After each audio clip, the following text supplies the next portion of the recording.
Recent Fujitsu research highlighted that three-quarters of organisations admitted they need to respond faster to market change, with around two-thirds prepared to scrap their existing transformation strategy to keep up.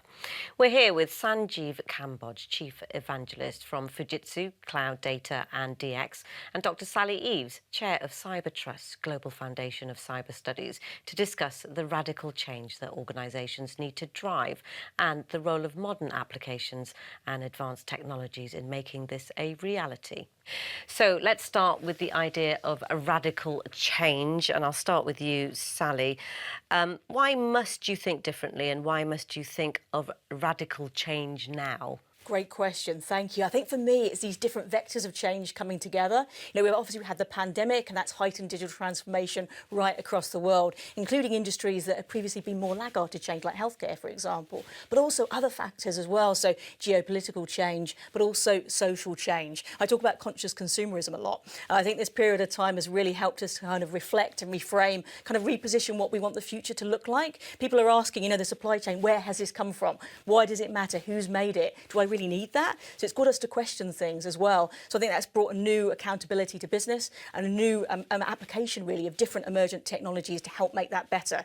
Bring transparency, bring accountability, and harness these technologies as a force for good. So I think that's hugely, hugely important. So for me, that's these different vectors of change, but also let's reframe the narrative about what's happened here as well. We've had this really terrible contagion. Let's now have a contagion of positive change. We've seen different organisations working together for the first time. Sometimes organisations that have previously competed. And we've seen what we can do when we harness technology, people, process, culture and skills as a force for good. So for me, that's where we're going next. Let's harness these vectors and make something good happen for everybody. Thank you, Sally. Sanjeev, over to you now. What should organisations do to realise radical change in their industries, and what role do modern applications play? Thank you, Nadira. I think first it's really important to understand what a modern application is compared to perhaps a legacy or how we used to do it. Modern applications tend to be services-based. They can be deployed and built and run faster and tend to lend themselves to cloud deployments and cloud platforms. I think it's also really important to understand how we've been using applications in the past. Analysts actually say that we will deploy and build more modern applications in the next 2 to 3 years than we have built in the last 20. So that's radical and rapid change, in fact. I think organizations need to look at three things. So firstly, organizations need to think very differently. So the organizational change and structural change required.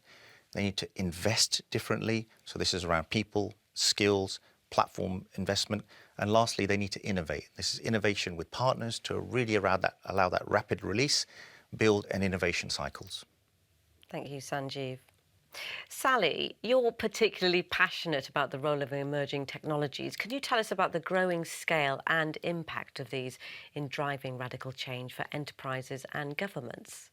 Absolutely. I think I'd call it the age of convergence where we are at the moment. A lot of technologies, AI included, has been around, say, 40 years. But now the context is right, with cloud, for example, to actually make that a reality. Same with AR and VR as well. All the conditions have come together. So that's why I see this convergence at the moment as well. Also things like IT and OT convergence as well. So we've got this convergence point, which is really, really interesting. And it's helping things to scale at a speed that we've never seen before.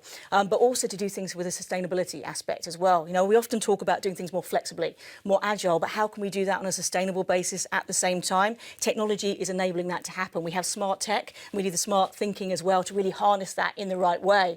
We're seeing also, for example, personalization of experience. I think technology is very much enabling that. Again, over the pandemic, expectations have risen and heightened. We want a multi-channel and omni-channel to be a reality, not treated as separate things. Technology can make that a reality.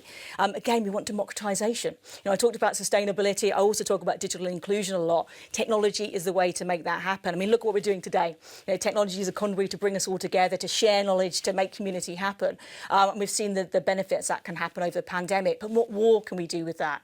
We had something called the HPC Consortium that was brought together. Some of the biggest tech companies in the world, but also universities, civil society, individual scientists as well. We harness that to tackle the COVID challenge. What can we do with the SDGs? Education, climate change, etc. Technology is the way to make a difference there as well. So I'm seeing technology companies like Fujitsu really standing up for that, creating community challenges, outreaching and using technology as a force for good. So for me, that's the next stage of this. It's not just technology for business, it's technology for social impact. It's kind of this shared value business model as I would describe it. It's absolutely fascinating, isn't it? Sanjeev, based on your experience supporting Fujitsu customers, can you give us a sense of what good looks like when we talk about radical change? So good can be quite varied depending on the type of industry that you're actually in. So if we look at things like government, for example, or highly regulated industries such as nuclear, can be quite different to perhaps some things like a digital streaming music service, for example. So what good could look like really depends on the type of industry, your appetite for change. But if I can give you some examples of what Fujitsu has actually done in industry. So, for example, we're extremely proud about the work that we've done with the Rice Exchange, creating the very first digital platform for trading rice. And we've completely transformed a $450 billion industry. And that's really allowing goods and services in a much more transparent rate all the way through to the end suppliers on what is essentially the world's largest commodity food.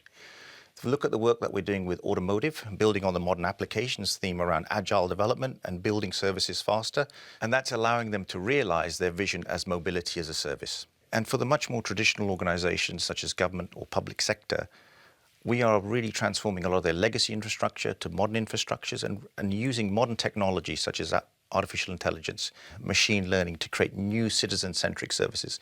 And we're very proud of the work that we're doing, for example, using biometrics to create brand new value for citizens in the UK. Thank you, Sanjeev. Now, the next question is to both of you. What steps can organisations take to make sure they create the best possible environment for radical change, whilst also ensuring this can take place safely? And I'll start with you, Sally.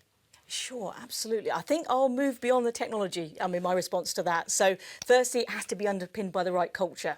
And I think sometimes that part of the conversation gets left behind. We have to invest in that. When I talk about sustainability, you can't have that as the last 1% of a life cycle. It has to be embedded right from the very beginning. So culture really matters. Same about skills. I talk a lot about STEAM learning. There's been a focus for years on STEM, hugely important, but again, it can have unintended consequences. So we need to have not only the tech skills to build things that make a difference, but the creative confidence to even imagine what they might be. So I think STEAM is really important. And again, focusing on that ability to upskill and reskill and have those technology skills, whatever role you have in an organisation, not just a tech-facing one. I think that's hugely important. I think lastly, I would say measurement. Measurement of change really matters. We've had KPIs for many different things in business for a long period of time. Maybe we have less around the social impact. So for me, a return on social impact, for example, is where we need to go. Let's have that transparency embedded, that commitment, that accountability to areas beyond traditional aspects of business. That's how you can create that shared value I spoke about earlier. Thank you, Sally. And the same question to you, Sanjeev. And just really building on Sally's answer there, I think skills are absolutely at the heart of transformation as we go forward, and they are in absolutely short supply as we start to move to more digital infrastructures. Also, I truly believe that to transform, it's not a linear model. It's much more of a cyclical and iterative model. And we ourselves, Fujitsu, is going through a radical change as well. And hence, we are going to market with something called the adaptive organization. So we are adapting, our organizations are adapting. And then lastly, the power of the ecosystem. So we cannot do this by ourselves. We need an ecosystem of suppliers. We need an ecosystem of partners to really envisage and actually make change happen. Thank you, Sanjeev, Sally. Really fascinating discussion there. And thank you for watching.